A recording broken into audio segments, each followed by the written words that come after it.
ఏం చేశాడు దేవుడు? ఈరోజు నోరు తెరుస్తే ఇదే మాట, ఏం చేశాడు దేవుడు? సడన్గా చూడు ఏం చేశాడని. దావీదుని అడుగు, ఏం చేసిన అడుగు. దావీదు ఏమంటాడు తెలుసా? పెంట కుప్పలున్న నా జీవితాన్ని దేవుడు సింహాసనం మీద దాకా తీసుకొచ్చాడు. సింహాసనం దగ్గర అవసరంలే, పెంట కుప్పలో గొర్రెల కాపరి ఉండాల్సిన బ్రతుకులో దేవుడు ఈరోజు గొల్లియాతు లాంటి వ్యక్తులను ఛేదించే శక్తిని దేవుడు నాకు ఇచ్చాడు.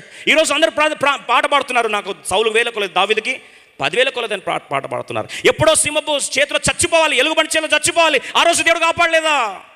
Count your blessings. ఈరోజు ఒక్కసారి వెనకాల తిరిగి చూడు, ఎన్నిసార్లు దేవుడు కాపాడాడు. అదే రోడ్లో నువ్వు వస్తున్నావు, అదే రోడ్లో వస్తున్నావు. యాక్సిడెంట్లో శ్మశాన వాటికకు పోయిన వాళ్ళు ఉన్నారు, నువ్వు దేవుని మందిరానికి వచ్చి ఆరాధిస్తున్నావు. మరి ఇది ఎవరి కార్యం? ఇది దేవుని కార్యం కాదా?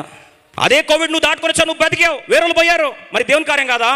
అదే ఉద్యోగానికి 100 మంది అప్లై చేస్తే నీకు ఉద్యోగం వచ్చింది, మరి దేవుని కృప కాదా? Did you ever count your blessings all? You never understood what God did for you.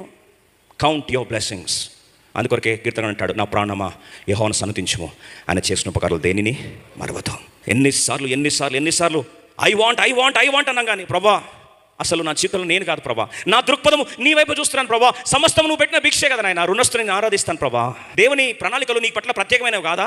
దేవునికి ఇచ్చిన ప్రణాళిక విషయంలో దేవుని పట్ల కలిగిన ప్రణాళిక ప్రభా అంటాడు, అది భూమికి ఆకాశానికి ఎంత ఎత్తో అంత ఎత్తుందయ్యా అని చెప్తే, పక్కనున్న ప్రణాళిక నీకు ఎట్లా డిఫరెన్స్ అవుతుంది చెప్పు?